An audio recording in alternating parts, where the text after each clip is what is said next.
Assalamualaikum warahmatullahi wabarakatuh. Kembali lagi bersama kami di program berita News 15. Saat ini kami menyajikan beberapa informasi mengenai atlet disabilitas di sekolah luar biasa yang ada di daerah istimewa Yogyakarta. Saya, Bila Prama, akan menemani Anda selama 20 menit ke depan dengan topik utama sebagai berikut. Olahraga disabilitas di sekolah.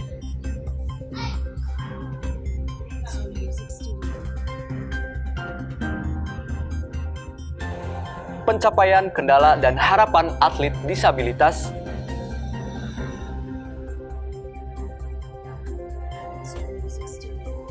Serta tanggapan para pelatih siswa atlet disabilitas.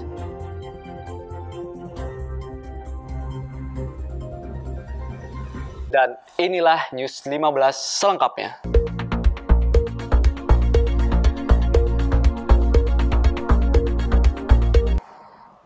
Sekolah Luar Biasa Negeri 2 Bantul berhasil meraih prestasi di bidang olahraga bulu tangkis. Prestasi ini dicapai selama beberapa tahun terakhir, mulai dari tingkat daerah hingga tingkat provinsi. Sekolah Luar Biasa saat ini bukan saja untuk mendidik anak disabilitas, tetapi juga dapat mencetak prestasi dalam bidang olahraga. Salah satunya adalah SLBN 2 Bantul yang mampu meraih banyak prestasi dalam olahraga disabilitas cabang olahraga bulu tangkis. Sejak tahun 90-an sampai tahun 2019, siswa SLBN 2 Bantul dapat mengikuti turnamen bulu tangkis yang diadakan di tingkat kabupaten, provinsi, dan nasional. Penghargaan yang terekam di kesiswaan itu untuk bulu tangkis mulai dari Pepaperda sampai ke O2SN, baik tingkat kabupaten sampai nasional. Di tahun kalau untuk Pepaperdanya dari tahun 2015 sampai 2019 ini, untuk O2SN dari 2013 sampai 2019 ini mewakili provinsi. Untuk tahun ini, siswa yang mewakili olahraga bulu tangkis dari SLBN 2 Bantul yaitu Derajat di tingkat SD dan Razendra di tingkat SMP. Terkait dukungan dari sekolah, pihak sekolah sangat mendukung siswanya dalam olahraga bulu tangkis ini. Karena bulu tangkis merupakan olahraga yang dipertandingkan sampai ke tingkat nasional. Pencarian bibit atlet juga dilakukan sejak kelas 2 SD untuk dikembangkan potensinya. SLBN 2 Bantul memiliki banyak cabang olahraga, mulai dari olahraga atletik sampai renang. Namun, menonjolnya olahraga bulu tangkis di sekolah ini karena adanya dukungan fasilitas GOR lapangan bulu tangkis dan pelatih bulu tangkis sehingga sekolah ini banyak meraih prestasi dalam bidang bulu tangkis. Selain Sekolah Luar Biasa Negeri 2 Bantul yang berhasil meraih prestasi di cabang olahraga umum, ada juga Sekolah Luar Biasa Tegar Harapan Sleman Yogyakarta yang berhasil meraih prestasi di cabang olahraga khusus disabilitas yaitu boci. SLB Tegar Harapan Sleman Yogyakarta berhasil membimbing siswanya untuk mencapai prestasi dalam olahraga boci. Prestasi tersebut diraih mulai dari tahun 2013, tahun 2016, tahun 2017, dan tahun 2018. Penghargaan yang didapat yaitu O2SN tingkat kabupaten juara 3 tahun 2013, juara 1 tahun 2016, juara 3 tahun 2017, juara 1 tahun 2018, dan Olimpiade Tunagrahita tingkat provinsi juara 1 tahun 2018. Untuk tahun ini, ada 2 orang siswa yang mewakili olahraga boci dari SLB Tegar Harapan, yaitu Luvita Windari tingkat SD dan Amel di tingkat SMP. Terkait dukungan dari sekolah, pihak sekolah sangat mendukung karena prestasi boci ini juga merupakan prestasi sekolah. Prestasi di boci itu merupakan juga ya, prestasi sekolah ya. Jadi kalau kita sudah punya anak yang sudah prestasi di tingkat provinsi maupun tingkat nasional, kita kan juga banyak dipandang orang gitu. Nah, makanya dari sekolah juga memberikan fasilitas agar ada bibit-bibit baru untuk bisa dikembangkan untuk cabang boci ini. Jadi kita setiap, misalnya kalau olahraga, kita coba melihat bakat setiap anak yang Down syndrome, khusus yang Down syndrome. Menonjolnya prestasi olahraga boci di sekolah ini didukung oleh fasilitas yang memadai dan bakat anak yang sudah terlihat. Oleh sebab itu, SLB Tegar Harapan dapat meraih prestasi yang bagus dalam olahraga boci. Beberapa kalangan mungkin masih banyak yang belum mengenal olahraga boci. Olahraga ini diperkenalkan sejak 1984 yang dikhususkan untuk penyandang tunagrahita. Laporan berikut akan membawa kita mengenal boci lebih lanjut. Olahraga boci mungkin masih asing bagi sebagian orang karena olahraga ini jarang dilihat dan dimainkan oleh orang banyak. Olahraga yang sudah diperkenalkan sejak Paralimpiade tahun 1984 ini didesain khusus untuk penyandang disabilitas tunagrahita. Olahraga ini biasanya dimainkan oleh 2 regu yang berisi 1-3 orang dalam 1 regu. Olahraga yang dimainkan di dalam lapangan dengan panjang 12,5 meter dan lebar 6 meter mengharuskan para pemainnya melakukan lemparan bola dengan arah dan akurasi yang baik. Bola boci yang terbuat dari kayu memiliki 3 warna, yaitu putih, merah, dan kuning. Bola putih atau yang biasa disebut bola jack dilempar lebih dulu oleh salah satu regu. Kemudian, regu pertama menggunakan bola merah dan regu kedua menggunakan bola kuning untuk melakukan lemparan mendekati bola putih. Bola dari salah satu regu yang paling dekat dengan bola putih akan dihitung poin. Selain itu, ada peraturan yang tidak boleh dilanggar, yaitu pemain tidak boleh melempar bola melewati batas garis lemparan. Sebagai olahraga rekreasi khusus disabilitas tunagrahita, ada beberapa kendala yang dihadapi dalam melatih atlet boci seperti melakukan pendekatan dahulu kepada atlet dan memberi instruksi.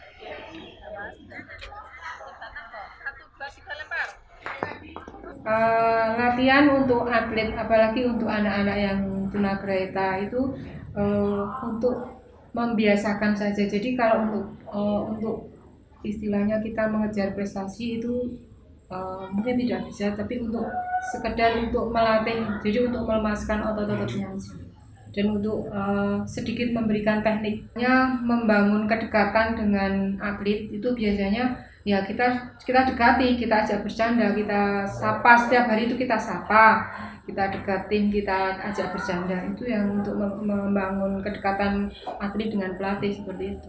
Jadi tetap harus kita bangun setiap hari. Jadi untuk atlet tunagrahita atau Down syndrome ini, pendekatan antara atlet dan pelatih sangat penting agar atlet tersebut mau mengikuti instruksi dari pelatih dan melakukan rutinitas yang harus dilakukan. Kemudian, pada saat berlatih atau bertanding, biasanya faktor emosi sangat menentukan karena atlet ini sangat sensitif dengan lingkungan dan orang-orang sekitar dan membuat perilaku dan emosinya cepat berubah. Olahraga boci yang dilakukan dengan kombinasi antar pemain dan gerak tubuh ini sangat bermanfaat untuk melatih konsentrasi, saraf motorik tangan dan kaki, serta latihan bersosialisasi. Kondisi olahraga disabilitas saat ini sudah cukup baik dengan melihat prestasi para atlet. Namun masih ada beberapa kendala yang dialami oleh para atlet. Terkait hal ini sangat diperlukan tanggapan dari Dinas Pendidikan Pemuda dan Olahraga. Inilah laporan selengkapnya. Kondisi olahraga disabilitas saat ini bisa dibilang menuai hasil dan prestasi yang cukup baik, walaupun beberapa atlet masih belum merasakan fasilitas yang sempurna. Dengan kondisi seperti ini, perhatian dari pihak terkait sangat diperlukan. Dikpora selaku dinas pemerintah yang menaungi bidang pendidikan dan olahraga beranggapan bahwa Dikpora sangat mendukung olahraga disabilitas di Indonesia. Dukungan tersebut sudah terlihat karena pemerintah sudah mengeluarkan Undang-Undang Nomor 8 Tahun 2016. Dengan undang-undang tersebut, anak-anak disabilitas menjadi sangat berperan di bidang olahraga tingkat DIY dan tingkat nasional. Selain itu, untuk pengembangan dan menunjang olahraga disabilitas, Dinas Dikpora sudah melakukan bantuan berupa alat-alat dari dana APBD, dan alat-alat itu sudah sesuai dengan ketentuan dan peruntukannya. Menurut Endang Sulistiawati, Kepala Divisi PLB Dikpora DIY, dalam pengelolaan olahraga disabilitas tidak ada kesulitan karena sudah ada petunjuk teknis dari Kementerian PKLK yang mengacu dari survei lapangan. Oleh karena itu, Dikpora selalu berusaha untuk mengubah cara pandang masyarakat dan mengapresiasi prestasi atlet disabilitas. Razendra, siswa Sekolah Luar Biasa Negeri 2 Bantul yang berhasil memenangkan pertandingan dalam seleksi atlet untuk mewakili daerah Bantul. Selain itu, Razendra yang merupakan atlet tunawicara dan tunarungu telah mendapatkan beberapa penghargaan atas prestasi yang dicapainya. Atlet disabilitas tingkat sekolah telah menunjukkan kemampuannya dalam bidang olahraga. Salah satunya yaitu Razendra, siswa SLBN 2 Bantul yang telah berhasil memenangkan seleksi Paperda atlet tingkat SMP. Seleksi Paperda atlet tingkat SMP tersebut diselenggarakan pada Selasa siang 5 April 2019. Pertandingan yang berlangsung dengan sederhana tersebut diselenggarakan di Gor Balai Desa Pleret, Bantul, Yogyakarta.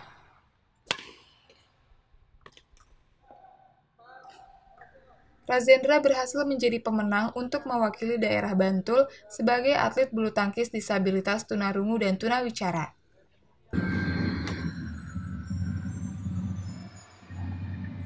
Razendra juga pernah memenangi beberapa pertandingan, yaitu pertandingan O2SN tahun 2018, Paperda, dan beberapa pertandingan lainnya di tingkat daerah istimewa Yogyakarta.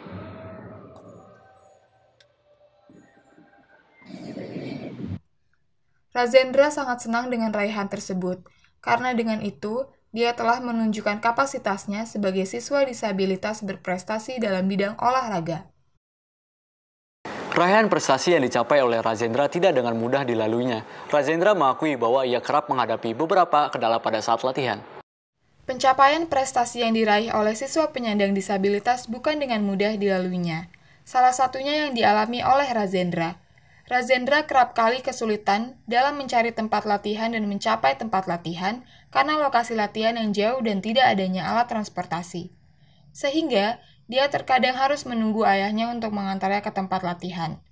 Selama ini, Razendra berlatih di GOR yang menjadi fasilitas umum sehingga tidak perlu membayar tempat latihan.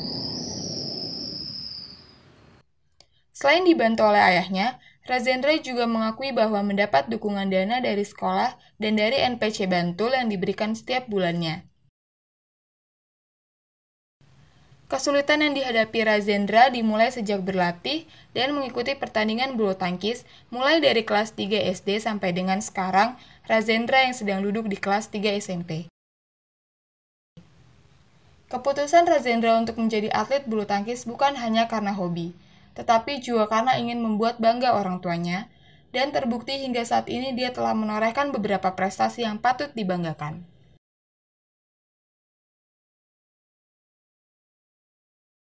Kendala yang dihadapi oleh Razendra tidak membuatnya putus asa. Oleh karena itu, ia selalu mempunyai harapan dan motivasi sebagai atlet disabilitas. Mencapai prestasi yang gemilang serta menghadapi kendala dalam latihan tidak membuat Razendra menyerah. Itu semua karena Razendra memiliki alasan yang kuat untuk memotivasi diri dan mencapai harapan untuk masa depannya. Sebagai atlet disabilitas, Razendra memiliki motivasi dan harapan yang tinggi. Razendra berharap bahwa kelak ia akan menjadi atlet yang terkenal dan dapat mewakili Indonesia di kancah internasional.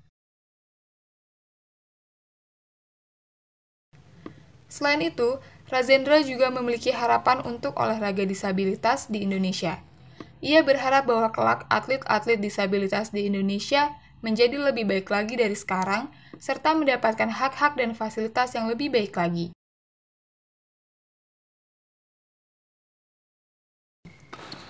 Razendra mengakui bahwa dirinya termotivasi berkat guru-guru dan pelatih yang selalu mensupportnya.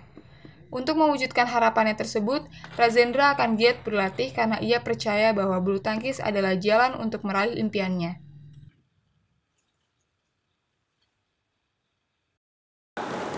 Untuk dapat tampil maksimal dalam pertandingan, para atlet disabilitas harus menjalani rutinitas dan latihan dengan baik.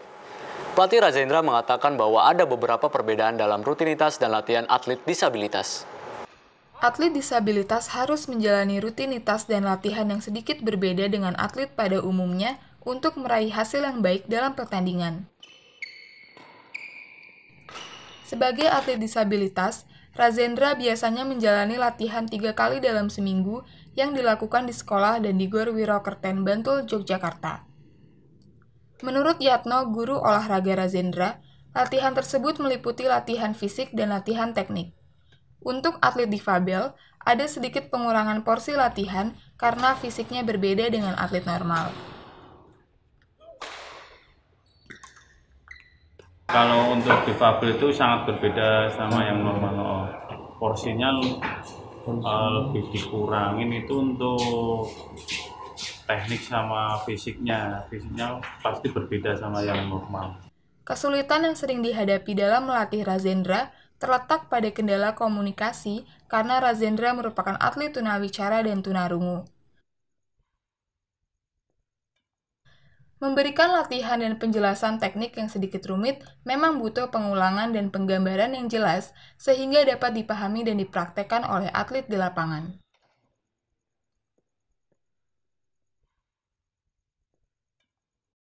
Penggunaan peralatan dan penanganan yang tepat juga dibutuhkan oleh para atlet. Hal tersebut dibutuhkan agar atlet dapat memahami instruksi yang diberikan oleh pelatih. Penggunaan peralatan khusus untuk menunjang aktivitas olahraga biasanya diperlukan bagi atlet disabilitas. Namun, untuk atlet dengan ketunaan tunarungu dan tunawicara tidak ada peralatan khusus yang digunakan. Kesulitan yang biasa dialami bagi atlet disabilitas tunarungu dan tunawicara terdapat pada hal komunikasinya. Jadi, keterampilan pelatih dan atlet dalam berkomunikasi satu sama lain sangat dibutuhkan. Sedangkan peralatan yang digunakan untuk bermain bulu tangkis masih sama dengan atlet umum, yaitu meliputi shuttlecock, raket, dan net. Untuk peralatan tersebut, Razendra mendapatkan bantuan dari dana BOS berupa shuttlecock dan dana akomodasi dalam latihan. Itu yang mengadakan tetap dari sekolahan, kan ada dana BOS. Dana dari Dinas juga ya? Iya, kita kan dana BOS kan itu kan bisa dimanfaatkan untuk anak. Jadi saya minta dana BOS itu untuk membeli shuttlecock itu untuk latihan anak, itu bisa. Tetapi untuk raket, sepatu, dan lain-lain disediakan dari atlet sendiri. Semua alat yang digunakan Razendra disediakan oleh sekolah dan pelatih yang bisa digunakan kapan saja. Keadaan fasilitas dan tanggapan pelatih sangat berpengaruh pada kondisi atlet disabilitas. Informasi selengkapnya dalam laporan berikut ini. Melatih atlet disabilitas memang memiliki kesulitan tersendiri, sehingga membuat pelatih memberikan tanggapan yang berbeda dalam melatih atlet disabilitas. Dalam melatih Razendra yang merupakan atlet disabilitas tunawicara dan tunarungu, memiliki kesulitan dalam hal komunikasi, sehingga dalam memberikan masukan latihan teknik harus detail dan diulang-ulang agar atlet paham apa yang disampaikan. Bahkan, kadang pelatih harus menggambarkan bagaimana gerakan tersebut dilakukan. Komunikasi akan sangat sering saya lakukan ketika kita melakukan kesalahan. Misalnya kesalahan bola yang seharusnya kita taruh atau kita dorong itu akan saya tegur langsung saat itu juga. Jadi memang itu membutuhkan ketelatenan, membutuhkan kesabaran yang benar-benar panjang Mas. Iya. Sebagai atlet yang masih duduk di bangku sekolah, mengawasi atlet di luar sekolah juga harus dilakukan untuk menjaga pola makan dan pola pergaulan atlet tersebut. Maka dengan itu, pelatih kerap bekerja sama dengan orang tua agar melakukan pengawasan di luar sekolah. Kendalanya kalau Sendra itu misalnya dia ingin mengikuti di sekolah-sekolah maupun di klub-klub yang umum, mungkin yang belum bisa menerima itu dari teman-temannya. Jadi karena memang belum terbiasa dengan anak-anak yang seperti itu, pembelajaran kita khususnya pendidikan untuk anak-anak berkebutuhan khusus memang belum diadaptifkan di sekolah-sekolah umum ya, di lingkungan umum. Jadi anak-anak dengan kendala baik secara fisik maupun intelijensi mentalnya memang dia akan lebih minder, akan merasa minder kalau dia bersama dengan orang-orang, karena memang dari kitanya lah, kita yang umum memang belum mengerti dengan kekurangan dari anak-anak berkebutuhan khusus tersebut. Di sisi lain, dalam latihan yang membutuhkan peralatan, menurutnya fasilitas masih belum mencukupi, terutama raket dan sepatu karena masih disediakan oleh atlet sendiri. Selain itu, net juga sudah tidak layak. Peralatan untuk menunjang aktivitas fisik juga sangat kurang. Namun, untuk kondisi fasilitas yang sudah ada, dianggap masih layak digunakan seperti lapangan dan alat-alat latihan. Untuk fasilitas khususnya dari pemerintah dulu. Dari pemerintah itu saya kira sudah cukup sangat apresiatif untuk anak-anak berkebutuhan khusus, karena bonus-bonus yang diterima kan juga hampir sama Mas. Meskipun memang belum bisa tapi mendekati anak-anak umum. Jadi baik dari sisi bonus, dari sisi fasilitas latihan hampir sama.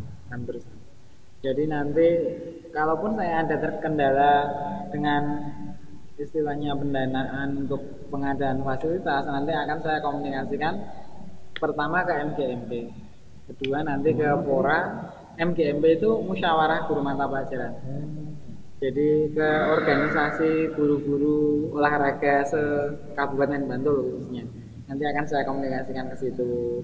Terus kalau itu pun belum cukup, nanti akan ke NPC, Pura, dan dengan komunikasi orang tua. Pelatih sangat tahu keadaan fasilitas tersebut karena pengecekan alat dilakukannya sendiri. Dengan kondisi tersebut, pelatih tetap melakukan pelatihan semaksimal mungkin agar atletnya tetap berhasil meraih prestasi.